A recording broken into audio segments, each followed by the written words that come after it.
As we've now reached the year 2024, millions of our people have come a year closer to their graves, but are just as mentally enslaved today as they were 20 years ago. If they continue down this path, they will go from their cradles to their graves, having lived their entire lives being mentally enslaved by the white society. The mentally enslaved ones are afraid of dying, but the revolutionaries fear only dying while being mentally enslaved. Therefore, having lived their entire lives while their minds were never truly their own. The year is now 2024. This means that this year will mark the 405th year anniversary since the first enslaved Africans were brought in chains to the United States. Those who insist that the biblical story found in the book of Deuteronomy chapter 28 is about a people being held in bondage under another group of people for 400 years. Those who insist that the story is about us ignores the fact that we've now been in the United States for over 400 years. Totally contradiction at scripture. This contradiction exists because a Bible written by our ungodly enemies does not contain our true story. The Bible is a work of fiction. To believe that a Bible written by our notoriously deceitful enemies contains true words of God is in fact an idiotic belief. They've got our people's minds so distorted and so mentally enslaved that stating facts and speaking intelligently now literally offends millions of us. What harms the oppressed most is not just ignorance alone, but more so when the ignorant mind has been fed false knowledge. Because an ignorant person might continue to seek the liberating truth. But an ignorant person who has been fed false knowledge, believing is true, stops searching for the truth and therefore becomes mentally enslaved by the false knowledge. I know many may naively respond by saying that people have a right to believe whatever they choose to believe. Yes, usually this is the case. However, there's a profound exception to this rule when it comes to the oppressed. The oppressed must gain a true, concise, and accurate understanding of our plight and condition. Because if our understandings are flawed, then all liberating remedies and strategies that stem from those misunderstandings will also be flawed. The minds of the oppressed must be freed from all false knowledge in order to develop the proper strategies required to liberate ourselves. This is why those of us who know the truth must teach African proverb. The Bible is false knowledge that mentally enslaves millions of black people. Jesus is in fact a myth created in the year 325 AD by the Roman Emperor Constantine and the Council of the Bishops. When the Romans created the Jesus Messiah myth, it was an ingenious scam that gave the church greater power. Because its ideology that to enter the kingdom of heaven, you had to go through Jesus, literally meant that the church held the one and only key into heaven. That's ultimate power on earth. Moreover, the Romans that wrote the Bible in the year 325 AD were a sexually depraved society that routinely engaged in massive orgies, wife swapping, pedophilia, incest, bestiality, and death sports. And they continued these practices long after writing the Bible. Furthermore, the Roman Emperor Constantine, the person in charge of writing the Bible, he himself refused to convert into a Christian. Even while upon his deathbed, he refused to do so. He died while refusing to become a Christian. Yes, that's correct. You heard me correct. The man who oversaw the writing of the Bible, who added Jesus to the Bible, he himself refused to accept Jesus as his Lord and Savior. After he died in the year 337 AD, Bishop Eusebius of Nicomedia then baptized him and declared him a Christian after he was dead. This fact totally contradicts the Bible's doctrine that states that you have to accept Jesus before dying in order to go to heaven. Furthermore, the fact that the person that was in charge of writing the Bible refused to convert into a Christian clearly presents us with a legitimate reason why we should question the validity of the religion. Critically think. Most people would certainly never accept a meal prepared by a chef who refused to eat his own cooking, even in the face of death. Of course not. Yet millions of people have been conditioned to accept a Christian religion, although the person who oversaw the writing of the Bible himself refused to accept the religion even in the face of his own death. These noted facts, combined with the additional facts that the Bible strongly condones slavery, totally disqualifies the Bible from containing the true words of God.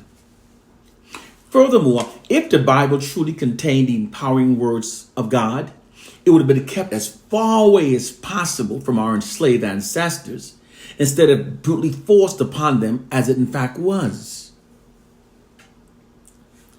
Learn the true reason why they converted Africans into Christians.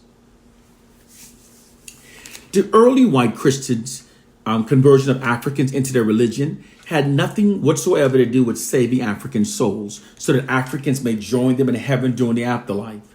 This is an irrefutable fact because the early white Christians believed that Africans had no souls, that Africans weren't humans, and that heaven was for whites only. They in fact believed that the thought of an African entering heaven was as ridiculous as a dog doing so. This is an absolute fact. When we logically look at facts as they truly were, we can say with 100% certainty that the white enslavers and colonizers' conversion of Africans into their religion had absolutely nothing to do with saving the souls of Africans so that Africans would join them in heaven.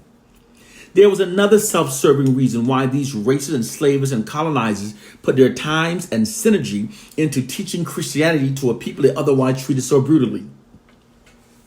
The reason was to indoctrinate the belief of a white God into their minds. When the Africans were taught through Christianity to worship a white God, this produces a profound adoration of whiteness within their subconscious minds. This subconsciously happens without most even realizing it. This profound adoration of whiteness is then transferred and transposed on a subconscious level onto white people. This made the colonized and enslaved Africans more subservient towards whites. Therefore, Christianity greatly facilitated the white society's colonization and enslavement of Africans.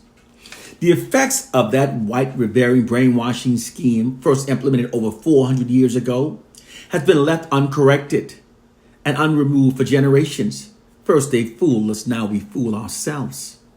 Furthermore, through Christianity, millions of black people have been brainwashed to believe that all the wrongs that the white society has done to us throughout history have been washed away clean by the blood of a fictional white Jesus.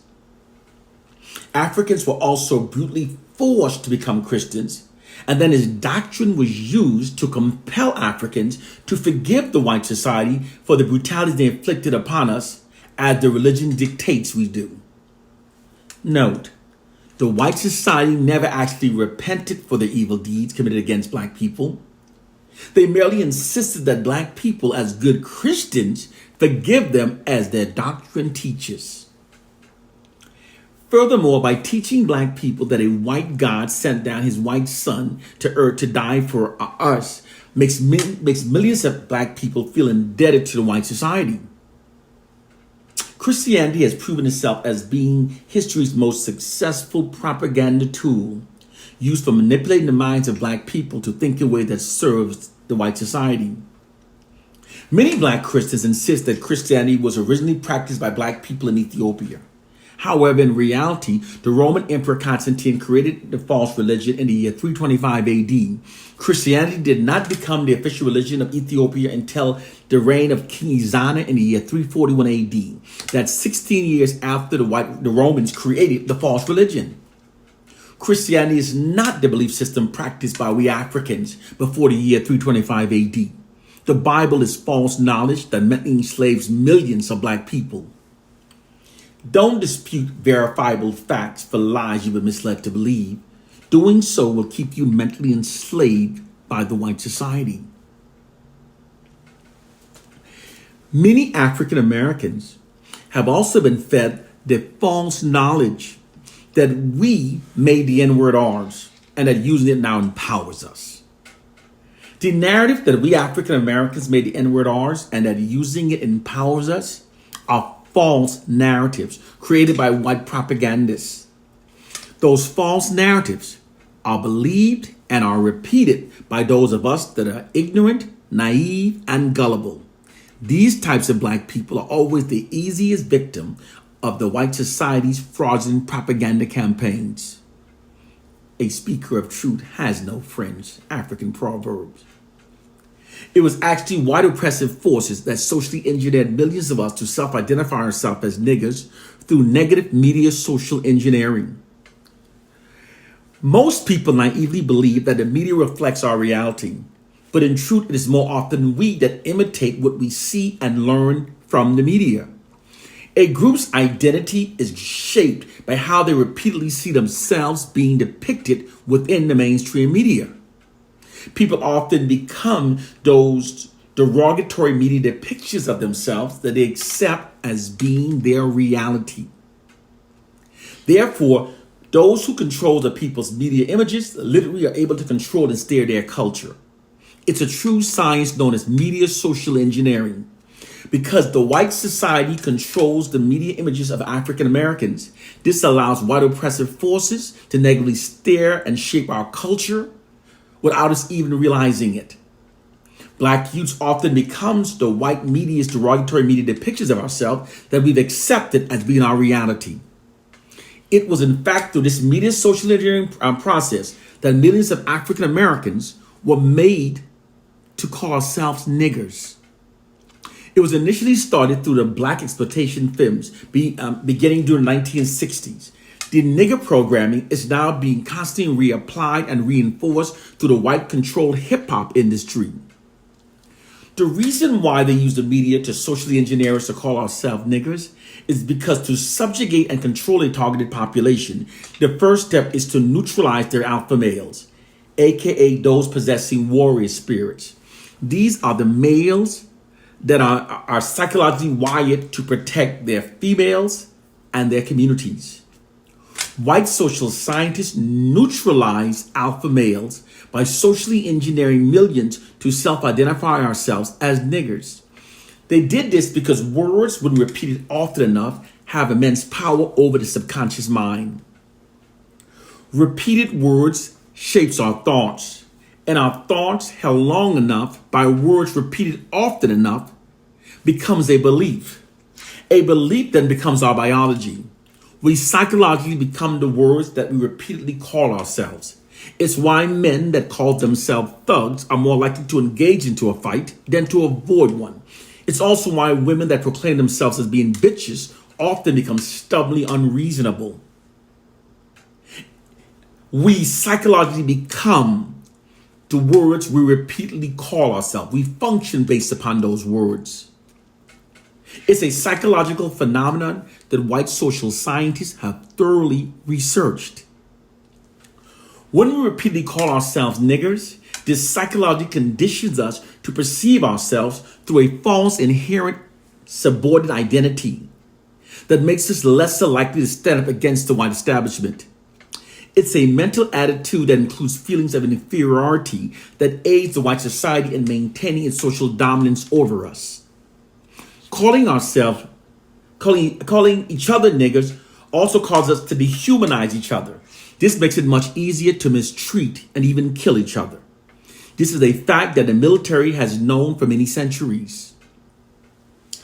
Conditioning millions of us to call each other niggers also made it easier to shift black collective aggressions away from the white oppressive society and redirect it towards our own people. They're waging a war against us that most of us are totally clueless of. We must wake up to our reality. When we call ourselves niggers, this also separates us from our unified African heritage. Without having a base identity to connect our vast cultural wealth, over time we become further fragmented and we become weaker as a people. We can then be made into anything the white oppressors wants us to be. Self-identifying ourselves as niggers also psychologically divides us from Native Africans. White oppressive forces negatively steers the African American culture through negative media social engineering. Media social engineering is not some silly conspiracy theory. It's a real and well crafted system that allows the white ruling class to control the masses and targeted populations. It's a practice that they've secretly used for many years. The white ruling class uses it to control and negatively steer the black masses.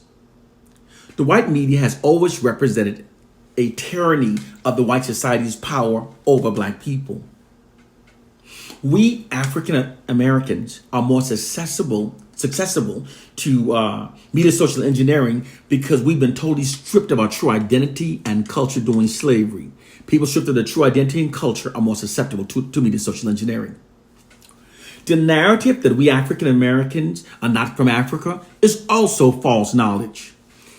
During the Carter administration, Dr. Zbigniew Brzezinski, a national security advisor and political security advisor, warned President Jimmy Carter and all State Department government agencies that they had to do everything possible within their power to prevent African Americans from uniting with Native Africans politically, culturally, and economically. When Africans are divided globally, we lose our global numerical advantage and we're stripped of all hopes of defeating global white supremacy.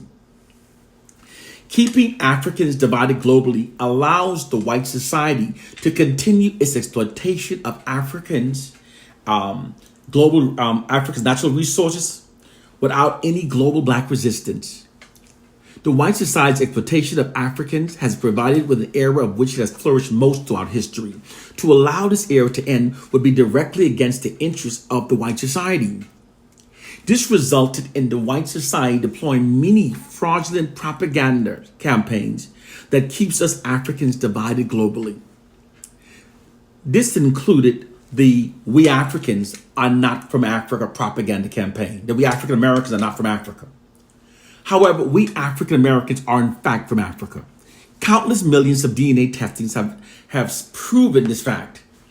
The narrative claim that we Africans in America are not from Africa is fraudulent propaganda created by white oppressive forces. They're believed, as I said before, by those that are naive, gullible, and ignorant. These types are always the easiest victim of the white oppressors' fraudulent propaganda campaigns. It's time to wake up to our reality. Now, during the 1960s, it was determined that the brainwashing of black people needed to be reinforced unrelentingly through ongoing propaganda campaigns. Therefore, the white media's unrelenting negative depiction of black people that amplifies the negative to the point that it distorts our reality is much more than just biased media reporting. It is actually an insidious black, racially demoralizing, divide and conquer psychological warfare campaign. This is the reality. Demoralize, divide, and conquer is a method of maintaining control over a targeted population through constant and unrelenting demoralization in order to create self-hate and division between them. It's a well-documented and well-proven social science tactic used for controlling targeted populations. Whenever those in power want to brainwash a targeted population to think and behave the way they want them to, the first step is always to heavily demoralize them. This divides them, makes them self-loathing, and makes them much more easier to control. It is a well-proven tactic. Throughout world history, oppressors have often deployed demoralizing, divide, and conquer tactic against the oppressed. It's also called demoralize, divide, and rule. This nefarious practice was never abandoned. It's the warfare tactic that white oppressive forces presently deploys against black people. The white society writes all black narratives and controls all black mainstream media images. The white society therefore literally owns black people's interpretation of our collective state. They've transformed this unfair scenario into their greatest weapon used for controlling black people. This black racially demoralizing divide and conquer psychological warfare tactic is deployed like a massive media marketing campaign that constantly subjects black people to receiving only the fraudulent worst narratives about ourselves. Within this system, fraudulent black racially demoralizing propaganda is being pumped unrelentingly into the unsuspecting minds of the black population without being challenged nor counterbalanced by an equal amount of black positive racially affirming information. It conveys a subliminal message that black people are now our own worst enemies and that we therefore need whites to govern over our lives. Moreover, that black people should admire, respect, and trust only whites. This system is extremely effective because when black people are repetitively presented these noted narratives from trusted white media sources, it can be very difficult to resist its implied propaganda programming, especially when the propaganda is being told daily and so unrelentingly. The basis of this concept of warfare works by affecting the subconscious minds of the black population through demoralizing propaganda. It works by tapping into the immense power that shame has upon the human mind to mentally enslave black people. Its weapon is the demoralizing message that it carries and the way that it adversely affects black people in terms of our behavior.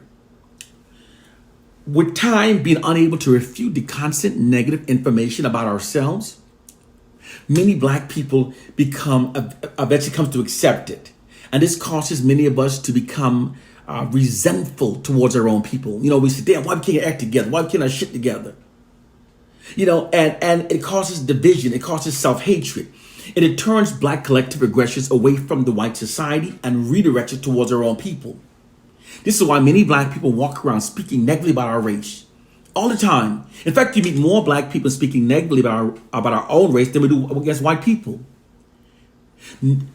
Those black people who don't critically think never notices their mental change. Through the skillful, sustained use of repetitive media subliminal propaganda programming, white oppressive forces have created a prison for the minds of millions of black people. This is all possible because people are like computers. All you have to do is keep giving them certain information every so often, and you can persuade an entire generation of people towards an applied objective. It doesn't matter if the information presented is untrue. Most black people will act accordingly to the information because they've all been given the same disinformation about themselves. This psychological warfare system provides the white society with a more sophisticated and proficient method used for controlling black people. For unlike the past blatant segregation systems that black people could easily able to identify and therefore develop counter strategies against, this system is not easily recognized by most of the black victims. In fact, white racism always prevails best when the black victims don't recognize it. This psychological warfare program works so well, in fact, that it not only makes black people more compliant with white dominance over our lives, it in many cases makes black people prefer it. It is in fact at the root of the black self-contempt that we see. Our self-contempt has nothing to do with a silly slave syndrome myth. It is directly connected to the white society's monopoly over information that we systematically, repetitively believe. We have to elevate our minds to see our reality in order to liberate ourselves. To our detriment, the problem is the oppressed will always believe the fraudulent worst about themselves. Frantz Fanon said that. Brothers and sisters, it's time to wake up to our reality. The year is now 2024. It's time to wake up for your mental enslavement. We must wake up to see our reality. We must wake up to our reality.